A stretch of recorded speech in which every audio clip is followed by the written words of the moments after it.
Right ఇక breaking news చూస్తున్నాం. జూబ్లీహిల్స్ నివాసంలో సీఎం రేవంత్ రెడ్డితో బీఆర్ఎస్ మాజీ ఎమ్మెల్యే కోనేరు కోనప్ప మర్యాదపూర్వకంగా భేటీ అయ్యారు. ఈ నేపథ్యంలోనే బీఆర్ఎస్ బీఎస్పీ పొత్తుపై కోనప్ప అసంతృప్తి వ్యక్తం చేశారు. సిర్పూర్లో ఆర్ఎస్ ప్రవీణ్ కుమార్ పోటీ చేయడంతో కోనప్ప ఓటమి పాలయ్యారు. అయితే ఆయన కాంగ్రెస్లో చేరుతున్నట్లు ప్రచారం జరుగుతోంది.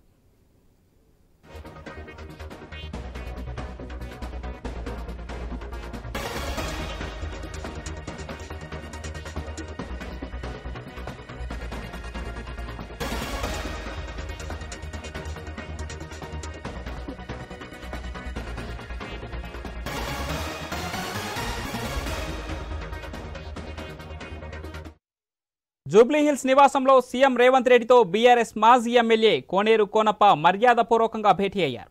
ఈ నేపథ్యంలో బీఎస్పీ పొత్తుపై కోనప్ప అసంతృప్తి వ్యక్తం చేశారు. సిర్పూర్లో ఆర్ఎస్ ప్రవీణ్ కుమార్ పోటీ చేయడంతో కోనప్ప ఓటమి పాలయ్యారు. అయితే ఆయన కాంగ్రెస్లో చేరుతున్నట్లు ప్రచారం జోరందుకుంది.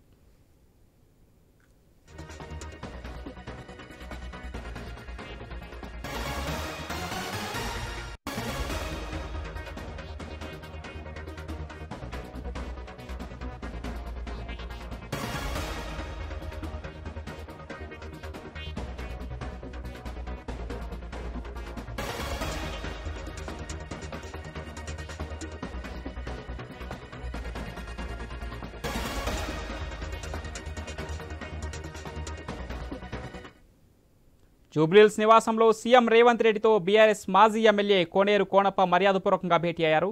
అయితే ఆయన కాంగ్రెస్లో చేరుతున్నట్లు ప్రచారం జోరందుకుంది. రైట్ ఇక సీఎం రేవంత్ రెడ్డితో కోనేరు కోనప్ప భేటీకి సంబంధించిన మరింత సమాచారం మా స్పెషల్ కరస్పాండెంట్ సునీల్ లైవ్ ద్వారా అందిస్తారు. ఎస్ సునీల్. లోక్సభ ఎన్నికల ముందు బీఆర్ఎస్ షాకుల మీద షాకులు తగులుతున్నాయి. ఆ పార్టీ నేతలు ఒక్కొక్కరు కూడా బీఆర్ఎస్ని వీడుతున్నారు.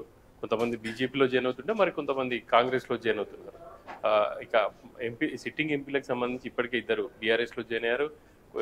కాంగ్రెస్కు సంబంధించి జడ్పీ చైర్పర్సన్లు కావచ్చు, మాజీ ఎమ్మెల్యేలు జాయిన్ అవుతున్నారు.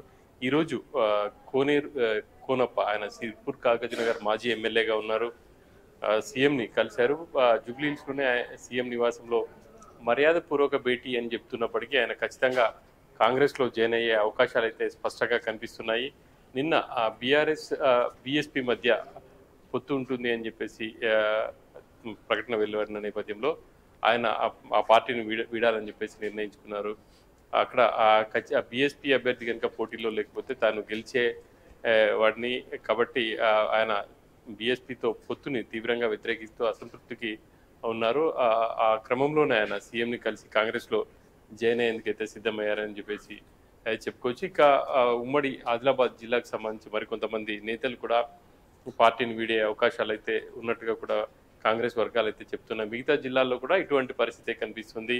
ముఖ్యంగా కాంగ్రెస్ పార్టీ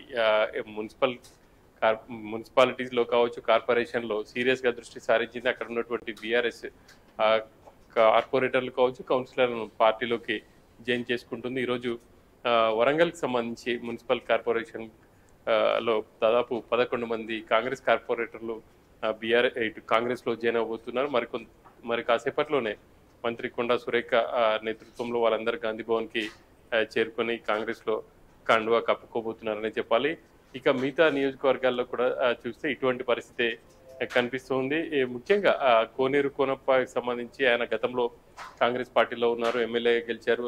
ఆ తర్వాత బీఆర్ఎస్లో జాయిన్ అయ్యారు. బీఆర్ఎస్ నుంచి కూడా ఆయన 2 పర్యాయాలు విజయం సాధించారు. మొన్నటి ఎన్నికల్లో ఆయన ఓటమి పాలయ్యారు. అక్కడ ఇటు ఆయన కాంగ్రెస్ కావచ్చు, అదేవిధంగా బీజేపీ, బీఎస్పీ అక్కడ చతుర్ముఖ పోటీ ఉంది. అక్కడ ఈ క్రమంలో అక్కడ ఈసారి బీజేపీ అభ్యర్థి విజయం సాధించారు. బీఎస్పీ అభ్యర్థి కనుక అక్కడ పోటీలో లేకపోతే ఖచ్చితంగా తాను విజయం సాధించేవాడిని అని చెప్పేసి కూడా చెప్తున్నారు. ఇక పార్లమెంట్కి వచ్చేసరికి బీజేపీ ఇటు బీఎస్పీతో టీఆర్ఎస్ పొత్తు అని చెప్పేసి వస్తున్న నేపథ్యంలో ఆయన బీఆర్ఎస్ని వీడి కాంగ్రెస్లో జాయిన్ అవ్వాలని చెప్పేసి నిర్ణయించుకున్నట్టుగా తెలుస్తుంది. Right, thank you Sunil.